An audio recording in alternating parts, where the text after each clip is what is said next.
The movie opens with Cinderella, deeply troubled by her stepfamily's cruelty, resolving to take extreme revenge against them. Lord Arthur finds himself in a dire situation one day. He goes to visit his second wife, Catherine, in the barn and insists that she must flee their estate immediately. Catherine, puzzled by this sudden urgency, asks him to explain. Arthur reveals that the king has wrongly accused him of stealing his jewels and has put a bounty on his head. Rather than aiding her husband, Catherine points a gun at him, causing her accomplices to appear. Despite Arthur's efforts to fend off the masked men, they overpower him. Feeling betrayed, Arthur asks Catherine why she would do such a thing, and she confesses that she is the real thief. Now that her secret is exposed, Catherine orders her accomplices to eliminate him. Soon after, Catherine goes to Arthur's only daughter, Cinderella, and tricks her into believing that Arthur stole the king's valuable Persian gems. At first, Cinderella doesn't believe Catherine, but Catherine, with feigned sorrow, tells her that the king's men have executed her father. As Cinderella grieves for her father, Catherine warns her that the king's men are also searching for her, suspecting that Arthur stole the jewels on her behalf. This revelation prompts Cinderella to consider appealing to the king. Catherine slaps Cinderella and tells her that she convinced them to leave her alone on the condition that she will be under Catherine's custody. 3 years later, Cinderella has become the diligent housekeeper for her stepfamily. When she enters Catherine's room, she ignores her stepsister Josephine's taunts.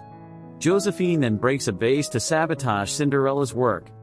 Catherine hears the noise and Josephine frames Cinderella for the broken vase. Cinderella denies the accusation, prompting Catherine to question Josephine about the disturbance. Josephine, unrepentant, accuses Cinderella of stealing from her mother's drawer. Catherine punishes Cinderella as a result.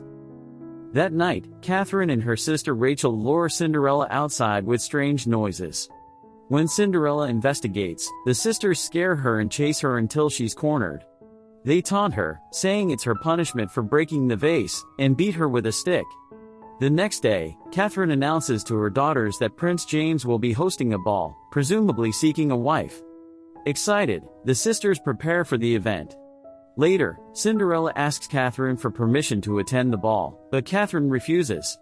That evening, Cinderella, alone, prays to the gods to help her attend the ball and feel important, even just for one night. Despairing, she leaves the altar. While continuing her chores, Cinderella hears knocking from the wardrobe cabinet. Opening it, she discovers it's a magical portal. A beautifully dressed woman emerges and introduces herself as Cinderella's fairy godmother. Although Cinderella doubts her, the fairy godmother promises to grant her wish to attend the ball. Overjoyed, Cinderella worries about the late hour, lack of invitation, and suitable dress. The fairy godmother scolds her pessimism and reveals her magical power.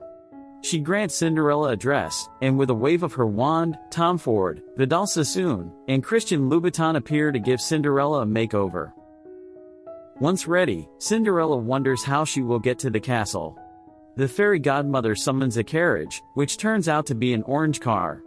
Confused, Cinderella learns it is powered by electricity. The fairy godmother introduces Elon Musk as her chauffeur. Before Cinderella leaves, the fairy godmother warns her that the magic will end at midnight.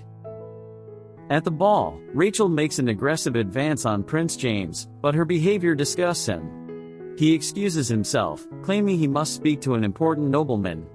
Lord Rathbone is pleased by the prince's attention and notes that Prince James prefers company over those seeking his wealth. Ironically, Lord Rathbone himself is seeking status. He introduces Princess Sakura of Japan, making Prince James uncomfortable but still polite. Lord Rathbone signals that it's time for a dance. As they dance, Cinderella arrives, causing her stepfamily to become furious. Catherine threatens her, but the prince's footman intervenes. Catherine insists Cinderella should be expelled, labeling her as just a servant. The footman asks Cinderella if Catherine's claims are true, but she denies it and shows her invitation. The footman accepts her invitation and welcomes her to the ball. Upset, Rachel tries to throw her shoes at Cinderella, but her family stops her. Meanwhile, Cinderella makes her way across the ballroom to Prince James, who, like the rest of the crowd, is struck by her beauty. Without hesitation, he approaches her and leads her to dance. Soon after, Prince James praises Cinderella for her exceptional character and undeniable beauty. He wants to see her again and asks if he can visit her manor. Cinderella is uncertain but offers to visit him instead. This pleases him, but he makes another request. Prince James asks if he can kiss her, but Cinderella refuses to be a spectacle. He clarifies that he wants to kiss her hand, and she agrees with a laugh. After the prince kisses her hand, he compliments her lavender scent. Cinderella blushes but notices it's almost midnight. She hurriedly bids him farewell, but he asks her to stay a bit longer. Despite wanting to stay, Cinderella leaves. Outside the castle, the prince follows her and asks for her identity. Cinderella wants to remain anonymous, but they express their feelings and share a kiss.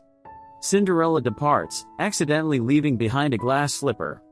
The prince retrieves it, planning to find her with it. The next morning, Josephine and Rachel order Bennett, their coachman, to whip Cinderella for intruding at the ball. By noon, Rachel learns that the prince's footman has arrived. Josephine suggests hiding Cinderella from him, fearing he might recognize her. Catherine orders her daughters to restrain Cinderella. When the footman arrives, he mentions that Prince James is searching for the mysterious guest from the ball. Catherine confidently says they have the right place. To confirm, the footman introduces the glass slipper, which will identify the prince's future bride. Rachel tries it on but is told it doesn't fit. Despite the warning, Rachel insists on wearing it and uses the footman's head for support. Tired, the footman asks Catherine for water. While he's gone, Josephine tries on the slipper, but it also doesn't fit. Determined to have one of her daughters marry the prince, Catherine orders Josephine to cut off her toe. She reasons that Josephine won't need her feet once she's queen. Reluctantly, Josephine cuts her toe. Catherine forces the slipper onto Josephine's foot, but it still doesn't fit. The footman returns and scolds them for their deceit. Annoyed, he leaves. Cinderella tries to get the footman's attention but fails. In anger, Catherine slaps Cinderella, reminding her of her low status and showing off the stolen jewelry. She threatens to kill Cinderella if she disrupts their plans. That evening, Cinderella summons her fairy godmother and shares her mistreatment. Her fairy godmother advises her to take revenge and gives her a magical mask to hide her dark side. The mask will grant her strength to defeat her enemies. Cinderella decides to use it and heads to the woods to target Bennett. He sees the masked woman and draws a knife. Cinderella attacks from behind, but Bennett manages to subdue her. When he unmasks her, he finds out she's Cinderella. He grabs some of her hair and, desiring her, approaches. Cinderella breaks his arm and kills him with a knife. Next, Cinderella targets Rachel. She lures her outside by appearing at their window. Rachel, armed with a knife, confronts her in the garden. In the hedge maze, Cinderella appears menacingly, and Rachel attacks. Cinderella overpowers her stepsister, who, frightened, begs for mercy and renounces her family. Rachel then remembers Cinderella and suggests the stranger should kill her. Cinderella insults Rachel for her cowardice, making Rachel realize who's behind the mask.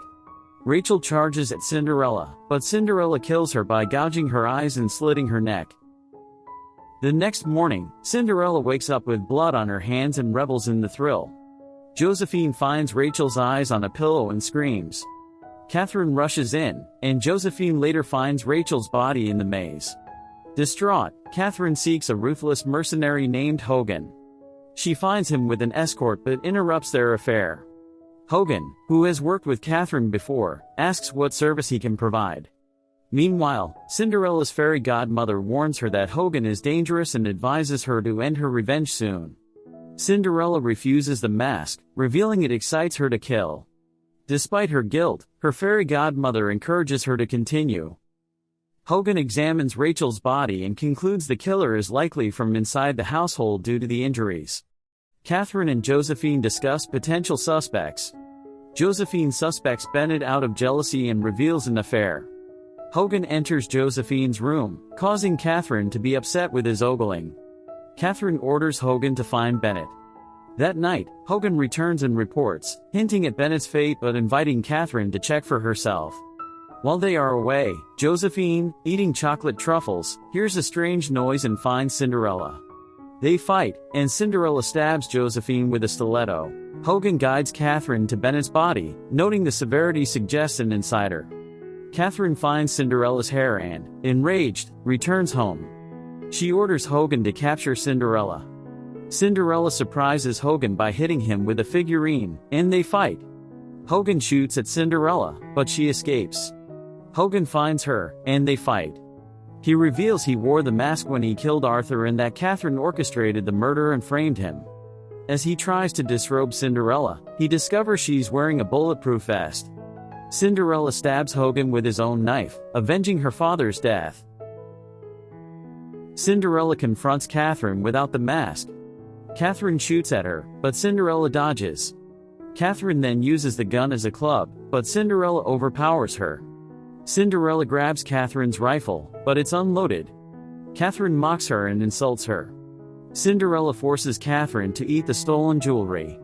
Catherine kicks Cinderella, causing her to drop the knife. Catherine grabs the knife and throws it, hitting Cinderella in the back. Outside, they fight again, and Cinderella hits Catherine's leg with a mallet and kills her with a blow to the head. Cinderella wakes to find Catherine's footman relieved she is unharmed.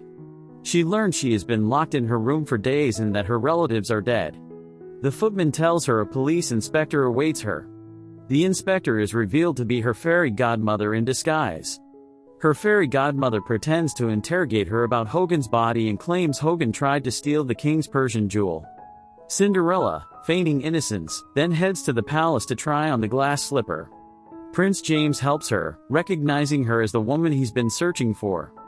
The next day, Cinderella and Prince James marry, and the townspeople celebrate her as the new princess.